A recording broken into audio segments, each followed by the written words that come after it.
नमः शिवाय। नमस्कार दोस्तों, स्वागत है आप सभी का आपके अपने यूट्यूब चैनल खुशहाल ज़िंदगी में। दोस्तों, दिवाली का महापर्व आने वाला है। ऐसे में धनतेरस और दिवाली को लेकर आपके बहुत सारे कमेंट आ रहे हैं।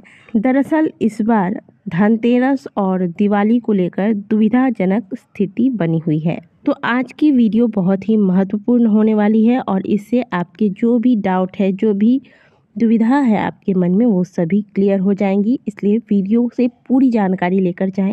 एक एक चीज़ आपको स्टेप बाय स्टेप मैं समझाने वाली हूँ। और यदि आपको ये वीडियो अच्छी लगती है तो वीडियो को लाइक ज़रूर कीजिएगा, कमेंट करके ज़रूर बताइएगा। इस बार धनतेरस और दिवाली को लेकर दुविधा इसलिए बनी हुई है क्योंकि हम लोग 24 अक्टूबर को दीपावली का पर्व मनाएंगे और 25 अक्टूबर को चंद्र ग्रहण लग रहा है। दिवाली के एक दिन पहले यानी कि धनतेरस को लेकर दुविधा बनी हुई है। धनतेरस शुरू हो जा रही है 22 तारीख से, यानी कि 22 अक्टूबर शाम को 6:03 पर। देखिए, यदि हमें प्रदोष की पूजा करनी होगी, क्योंकि त्रयोदशी तिथि है, तो त्रयोदशी तिथि पर हम प्रदोष की पूजा भी करते हैं, तो हमें प्रदोष की पूजा में प्रदोष काल को ज़्यादा महत्व देना पड़ता है। तो ऐसी स्थिति में जो प्रदोष की पूजा है वह इसी दिन होगी, यानी कि 22 अक्टूबर को ही होगी। लेकिन बात करें अगर धनतेरस की, तो ऐसे में उदया तिथि की मान्यता अधिक होती है। तो त्रयोदशी तिथि की शुरुआत 22 अक्टूबर शाम 6:03 से हो रही है और इसका समापन हो रहा है 23 अक्टूबर रविवार शाम 5:44 पर। तो उदया तिथि आपको 23 अक्टूबर दिन रविवार को प्राप्त हो रही है। इसीलिए धनतेरस का त्यौहार जो है वह 23 अक्टूबर को मनाना ही श्रेष्ठ होगा। तो धनतेरस को लेकर जो आपके डाउट थे वो क्लियर हो गए कि धनतेरस 23 अक्टूबर को ही मनाना है। जो भी सामग्रियां आपको खरीदारी करनी है वो 23 अक्टूबर को करना है। अक्सर ऐसा होता नहीं है, हर वर्ष ऐसा होता है कि दिवाली के एक दिन पहले छोटी दीपावली होती है और उसके एक दिन पहले धनतेरस का त्यौहार मनाया जाता है। लेकिन इस बार उदया तिथि 23 अक्टूबर को प्राप्त हो रही है, इसीलिए आपको 23 तारीख को ही धनतेरस का पर्व मनाना है। और दिवाली का पर्व जो है वो आपको 24 अक्टूबर को मनाना है। धनतेरस के दिन पूजा की जाती है, धन्वंतरी भगवान की पूजा की जाती है, कुबेर भगवान की पूजा की जाती है तथा माता लक्ष्मी संग गणेश भगवान की भी पूजा की जाती है। तो सभी भगवान की जो फोटो है, आपने अगर पिछले वर्ष भी खरीद के रखी थी फोटो, तो उन्हें भी आप अच्छे से साफ करके एक चौकी पर लाल या फिर पीले रंग के वस्त्र बिछाकर स्थापित करें और साधारण विधि से पंचोपचार से, जिसे आप पूजन प्रतिदिन करते हैं मंदिर में, उसी प्रकार से इनकी भी पूजा करें। कलश जरूर स्थापित कर लीजिएगा और यहीं से आपके दिवाली की पूजा की शुरुआत हो जाती है। बिल्कुल स्टेप बाय स्टेप आपको पूजा करना है, कुछ भी छोड़ना नहीं है। पूरे साल भर का सबसे महत्वपूर्ण दिन होता है ये माता लक्ष्मी को प्रसन्न करने का।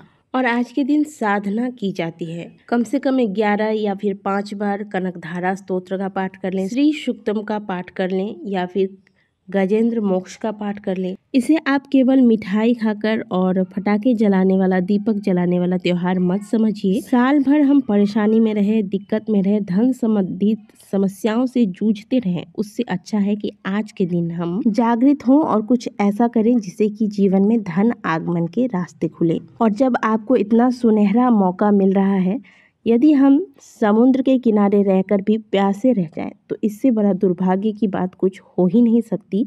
तो दिवाली का मौका है, तो धनतेरस दिवाली के अवसर पर यदि आप केवल मिठाइयाँ खाकर, पटाखे जलाकर, त्यौहार मनाकर ही रह जाते हैं और इन चीज़ों पर ध्यान नहीं देते, पूरे साल भर फिर आप धन संबंधित समस्याओं से जूझते रहते हैं, तो ये बड़ी ही दुर्भाग्य की बात है। तो ऐसा आपको नहीं होने देना है। आज के दिन आप जो साधारण विधि से ही आपको धूप, दीप, पुष्प, फल, मूल इत्यादि चढ़ाकर पूजन कर लेना है और फिर कुछ न कुछ पाठ करना है। कनकधारा, श्री सूक्त का पाठ करना है। ये सारे पाठ आपको आज के दिन करना चाहिए। तो इस विधि से आपको पूजा करना है। अब धनतेरस पूजा का शुभ मुहूर्त क्या है वो अब मैं आपको बताती हूँ। इस साल धनतेरस पूजा का शुभ मुहूर्त होगा 23 अक्टूबर शाम 5:44 से आरंभ होकर 6:03 तक।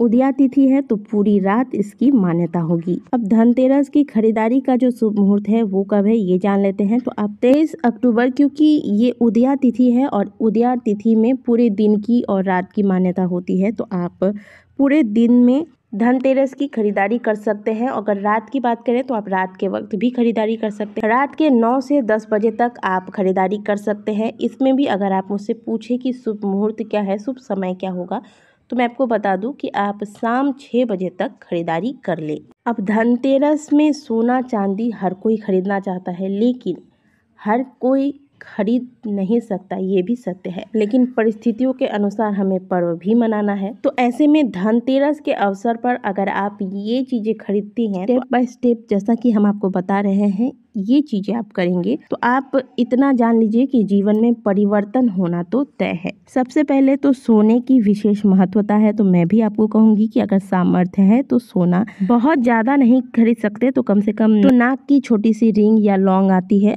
उसे भी आप खरीद कर आज के दिन रख सकते हैं। अब सोना अगर आप थोड़ी मात्रा में भी नहीं ले पाते हैं तो ऐसे में कुछ लोग चांदी के सिक्के लेते हैं, चांदी के पायल ले लेते हैं। तो चांदी के भी आभूषण आप जो ठीक लगे, चांदी के ग्लास, चांदी के बर्तन, जो भी आपके सामर्थ्य में हो वो आप ले सकते हैं। अब आप सोना चांदी में से कुछ भी नहीं ले पाते हैं तो अब मैं आपको बताती हूँ कि आपको क्या लेना है। सभी को पता है कि धनतेरस के दिन झाड़ू ली जाती है, लेकिन झाड़ू कैसे ली जाती है, किस प्रकार से ली जाती है, इस पर भी ध्यान देना बहुत आवश्यक है। आजकल बहुत प्रकार के झाड़ू मार्केट में पाए जाते हैं, जो फूल झाड़ू, प्लास्टिक के भी अलग अलग प्रकार के झाड़ू होते हैं। लेकिन धनतेरस के अवसर पर यदि आप झाड़ू ला रहे हैं तो आप सीक वाली झाड़ू, जिसे कि नारियल झाड़ू भी कहते हैं, जिससे कि पानी साफ किया जाता है, ऐसा झाड़ू आपको आज के दिन लाना है। लाइएगा और लाकर देखिएगा कि 1 साल के अंदर आपको बहुत ज़्यादा फर्क दिखेगा। इसके बाद धनिया सिर्फ खरीद कर लाना नहीं है आपको, बल्कि इसे धनतेरस की पूजा में शामिल भी करना है। फिर दिवाली की पूजा में भी शामिल करेंगे और फिर पूजा के बाद इस धनिये को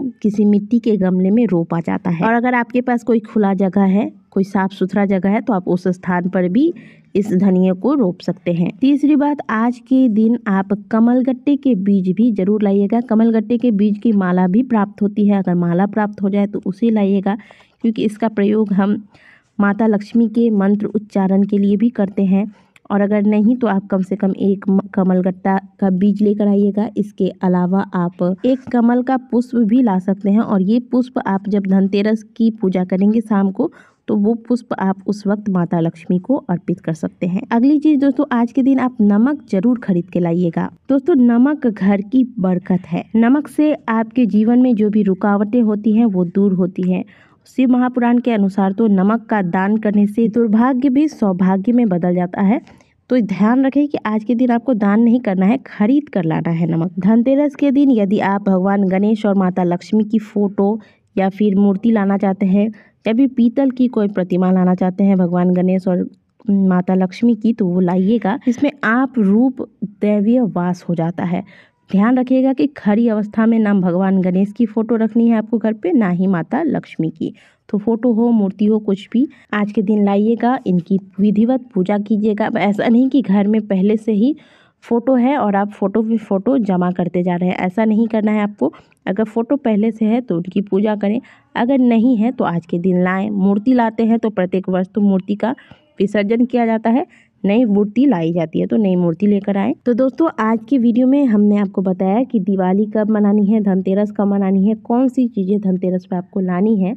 और ध्यान रखिए कि धनतेरस पर आप प्लास्टिक की या फिर लोहे की सामग्रियां नहीं लाएंगे, ये बड़ा ही अशुभ माना जाता है। साथ ही आपने जाना कि धनतेरस की खरीदारी आपको कब करनी है। आशा करते हैं कि दी गई जानकारी आपको अच्छी जरूर लगी होगी। वीडियो अच्छी लगी है तो वीडियो को लाइक कीजिएगा, कमेंट बॉक्स में हर हर महादेव अवश्य लिखिएगा।